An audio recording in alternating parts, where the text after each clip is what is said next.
Welcome to the Embryo Adoption Podcast. I'm your host, Mark Mellinger. On this show, we explore the possibilities embryo adoption offers to families often struggling with infertility, though not always. Through insightful interviews and moving stories, we uncover the blessings of this unique path to parenthood. This podcast is brought to you by the National Embryo Donation Center, giving hope to those longing to grow their families. Now, let's get started. Excited today. We have an expecting NEDC couple with us, John and Brittany Smoot. Brittany, 36 weeks pregnant as we do this interview, so the big day is coming in just a few weeks, or as you well know, it could be any time. So this is really exciting. Congratulations, you two, and thank you for joining us here on the Embryo Adoption Podcast. So let's start with your journey a while back. Did you expect infertility when you went into marriage, or was it a surprise? We had like a 50-50 shot, really. So I have a syndrome called Klinefelter's, which we did know about in advance. And I'd always been told, hey, this may or may not affect fertility down the road. And unfortunately for us, it did, which was kind of I guess a happy little accident in the end, because it led us to NEDC, which has been phenomenal. And we've loved having you guys with us. And by the way, it's a good point to camp out on for just a second, because that's not uncommon. I mean, Klinefelter syndrome, not really as uncommon as you might think. And we've had a lot of NEDC dads who have been in that situation. So I think it's a good time to ask both of you, and John, I'll start with you, but any advice on how other men can face this disorder successfully, as I know you have? Yeah, I mean, I'm fortunate. I was fortunate in that I was diagnosed fairly early on, so I've had time to I guess wrap my head around it. I was diagnosed when I was 13. And I don't think it ever became tough mentally until we were trying to have children. Because, when you're 13, it doesn't really mean anything. It's just like, oh, okay, I'm going to get testosterone injections and it's not a big deal. And then you end up getting married, you fall in love. Well, you fall in love first, then you get married. You hope so. Usually that's how it goes.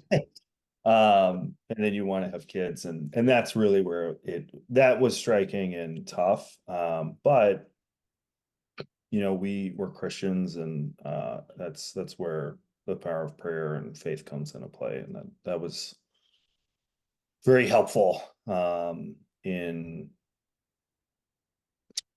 getting around the toughness of not being able to have biological children.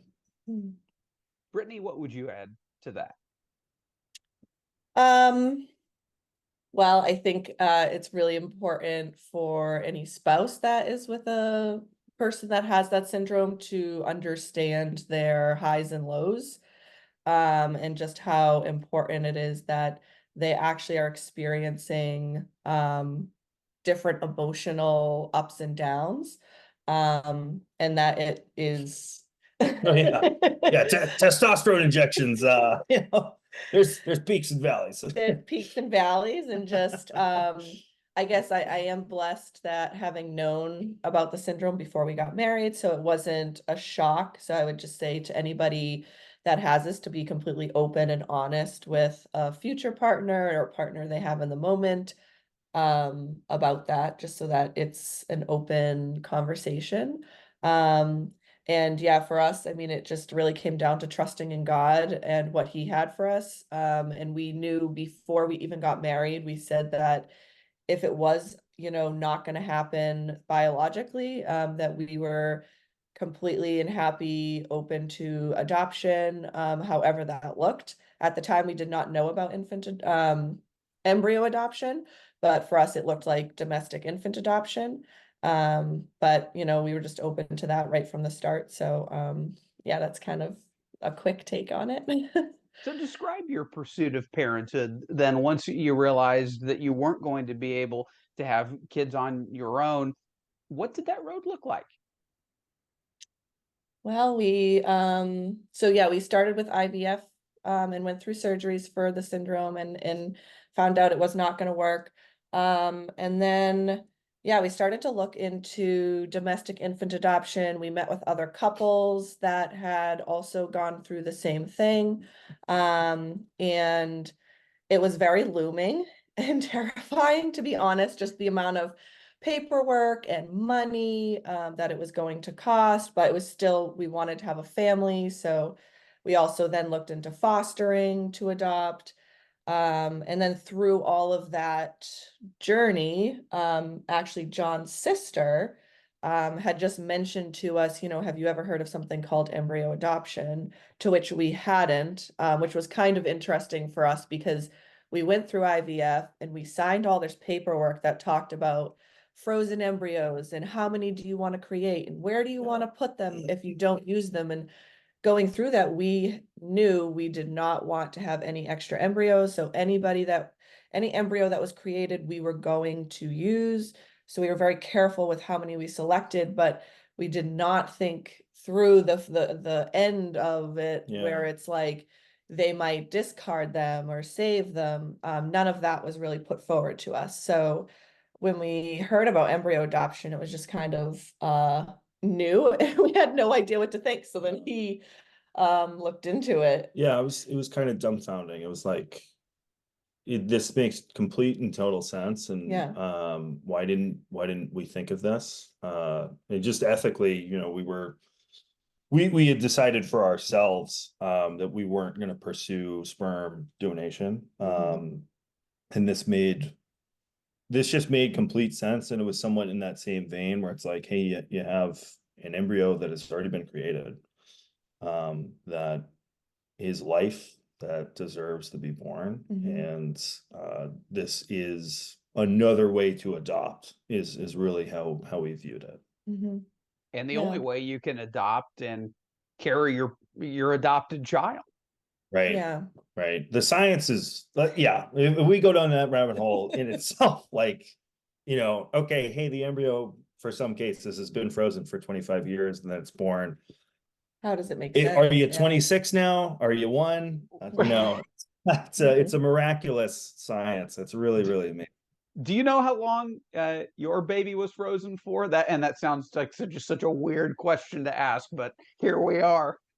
Not I'd really. have to look. And because we at this time we do not know from which donor, because we had two separate donors transferred and only one survived, so we don't know right now. But either way, I think within both of the donors, it was no more than like 5 or 8 years. Okay. I think it was pretty recent. Just still a long time, but you're right. When we've had embryos that were frozen 30 years and became babies, right? It's all relative, right? And by the way, yeah, a good point to make, that your baby will have to have a cheek swab then when we do mixed transfers. Our medical affiliate does mixed transfers. That means they put in a different two embryos, a different one. Each one is from a different set, right? It's a simple cheek swab. They send it to a lab, and then you find out from which set the embryo came. That happens if you do go through the embryo adoption process, and they ask whether you're okay with embryo mixing. That's what they're asking. Are you okay with taking two embryos in the same transfer from two sets? And so yeah, that's what John and Brittany are going to be finding out, which set their baby was from. By the way, if this podcast is helpful to you, do us a favor, help spread the word, share it, give us a 5-star rating if we're that good. Subscribe on whatever platform you listen to podcasts. The Embryo Adoption Podcast, we appreciate it, and we know it's been helpful to a lot of people. So keep spreading the word, and we will trust God with the results for that.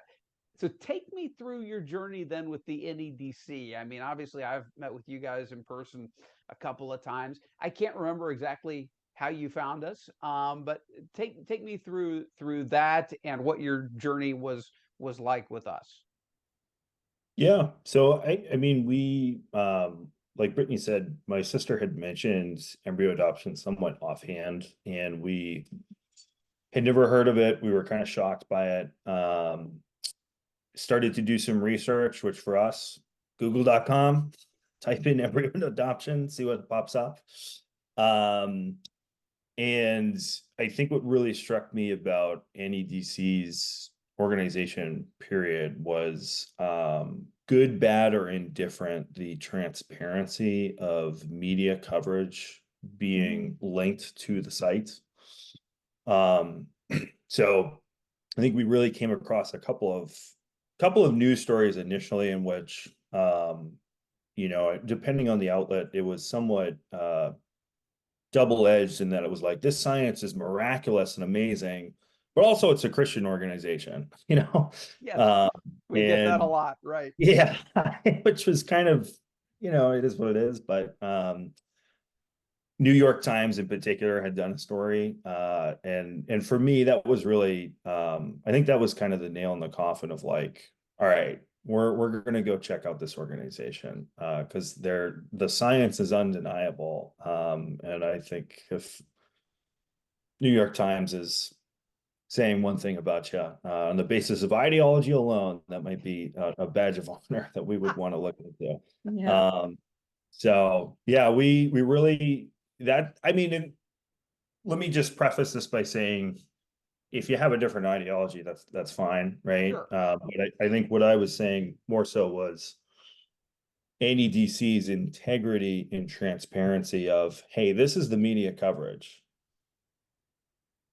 Take it as Negative, you will. indifferent, or positive. Like Yeah. this is, we're 100% transparent on every media link. It's all to our website. This is what people say about us. And that was really, I think, striking and different from what we saw elsewhere, where it was a little bit Yeah. more cultivated and secretive, Yeah. versus just like, this is us. Yeah. Take it or leave. So that was And really for us, I great. think we really felt there was some kind of simple piece that just came from just looking at the website. Yeah. That might sound a little crazy, but we had looked at many different websites, and we wanted to make sure that the agency we were going with was going to be under the umbrella of God first. And so there was just some kind of odd piece that came over us just simply looking at the website and all of that research that John just talked about. Yeah. And we just were, we prayed about it for a couple days. We're like, which one? But we just kept coming back to NEDC. We're like, we just feel so comfortable with this place, so we're just going to reach out to them. And then it just kind of all took off from there, because the moment we reached out to NEDC, we immediately just felt like the love, the comfort, and we just felt like everyone that we talked to really cared about the embryos, and they cared about where those embryos are going, and to make sure that they're going to a family that's going to love them wholeheartedly. And that's exactly what we were looking for. So we just never had a single question after really seeing the website. It was just, I mean, we truly believe that it was God that, placed us in that spot, and that just gave us such a peace about coming to NEDC. So that's really the beginning. I also could get teary-eyed because I'm pregnant. Well, okay, then let's go there. I mean, how does it feel to finally be expecting? Like, take me to the moment when you found out, hey, it worked. I'm pregnant. Let's see. Tears, lots of tears. Joy, and honestly, I think even over the last 9 months of being pregnant, it's been very surreal. Only because we've been married for 6 years now. We started trying for children the moment that we got married, knowing what we knew. Sure. And so it's just been a long journey. And so we've always talked about having a family and what it's going to be like to have children. And it's always talk. And now it's, actually happening. So it still feels very surreal, that in 4 weeks or whenever God decides that he's gonna, baby boy is gonna come join us. So there's been a lot of emotion filled with it, and it's been Yeah. really, really amazing to even experience pregnancy. And I just feel like there's an extra special attachment that we have to our baby, having me carry him. And It's a real blessing. Yeah. It's been, it has been a real blessing to experience pregnancy.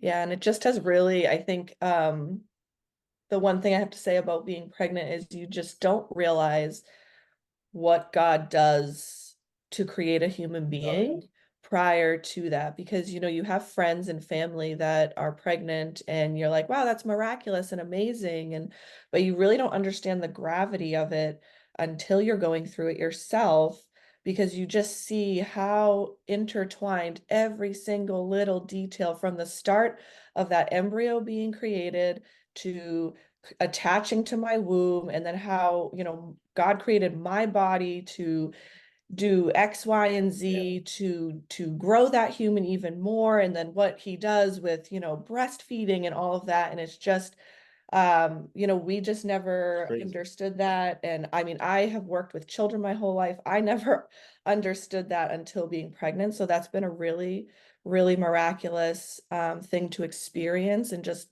to like really glorify God every single second of this pregnancy, because we have just been in awe the whole time. Yeah. Honestly. The ultrasound, So, the ultrasounds alone, and that's just the tip of the iceberg. You're like, what?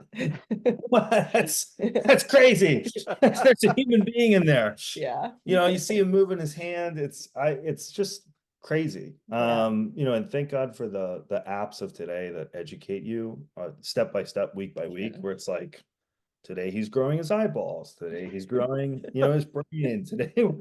It's really remarkable. Yeah. So Really yeah, the ultrasound technology and everything today is amazing. I mean, so my kids are 24 and 22, so it was a long time ago that we had our kids. I just remember looking at our grainy ultrasounds. We couldn't tell. We like at one point my wife wasn't sure if one of our kids had a face. You don't. Rest assured, they both did. But you don't have to worry about that today. It's the ultrasound imaging. Like you can see the little guy in there moving his fingers, and you can see his face real clearly, right? Yeah. So crazy. It's even the 6-week ultrasound just this little was just tiny- like just amazing, really Yeah. amazing. Yeah, it's been amazing. What are you most looking forward to about being parents? Oh my goodness. Mhm. That's a large Yeah. question. Well, we're having a boy, so I have a lot of, football, fishing, like, yeah. Absolutely. And I should mention that I don't think you guys would mind me mentioning that you're in New England. So Patriots fans, you've had a very good Yeah. run Oh, in yeah. football. You got Boston College out there. So yeah, football will be part of it, right? Yeah. Yeah, I he's think we're just single-handedly going to bring the Patriots back from a terrible season. They have a ways to go. They have a ways. You guys had your run for a couple decades. Yeah. You're talking to a Bears fan. We're getting Caleb Williams, and we're going to win 5 championships now. Yeah. Yeah. I think most of all, I guess when I think of it, the number one thing that pops in my head, I just really am looking forward to being a family and just having so many precious moments together, even though I know there's going to be hard moments. I think the number one thing that warms my heart at the thought of it is just being a family together, and all those small, simple moments of like just sitting around the dinner table together, and I don't know, just watching him develop over the course of time and go from not being able to talk, and then probably running around and climbing on every wall that he possibly can. So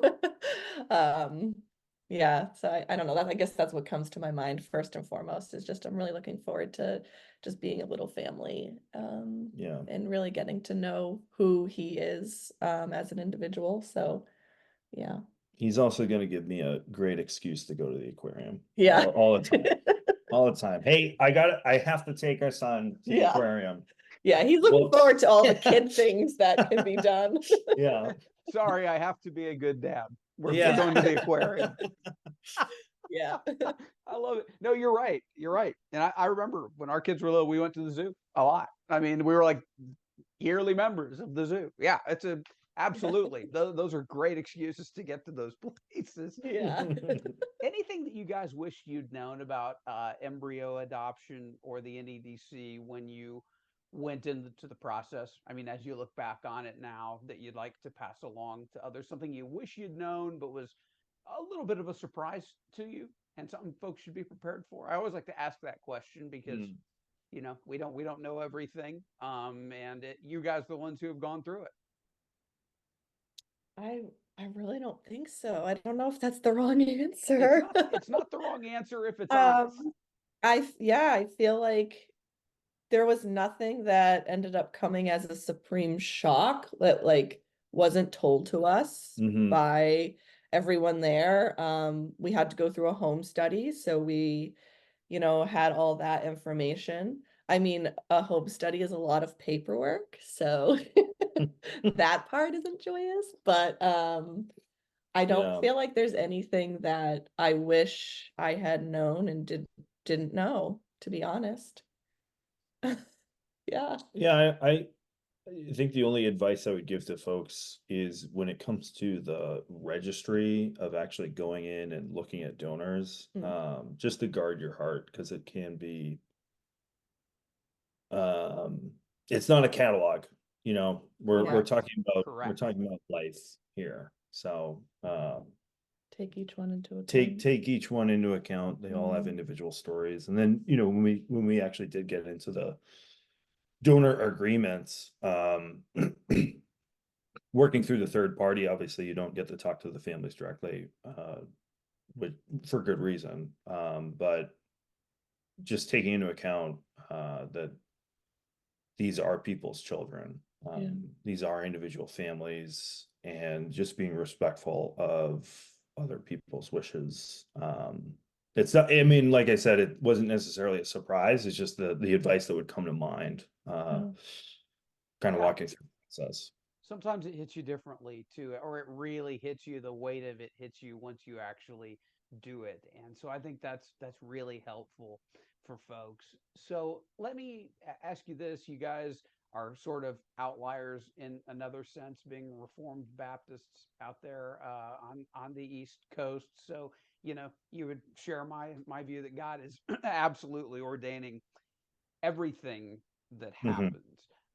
How has this journey grown your relationship with Him? What have you felt God doing in your own souls? Because we know we're Calvinists. We believe He's always at work for our good and His glory. How's He been shaping your souls through this? Well, for me personally, like I had previously mentioned, you know, the experience of pregnancy has been a huge part of it for me, in shaping, you know, just my view of life itself, and how, you know, this little embryo is in fact a life. And I think over the last 9 months, having experienced pregnancy, there are definitely times that I was sick and wanted to complain, but also just I feel like God constantly reminded me that, you know, it was for good reason, why I was feeling a certain way. And I think it has grown, because that's a word, grown John and I's relationship closer as we have, you know, just been praying over the baby and just been like creating little things to talk to him about and have and sing with him about, even though he's not quite here yet.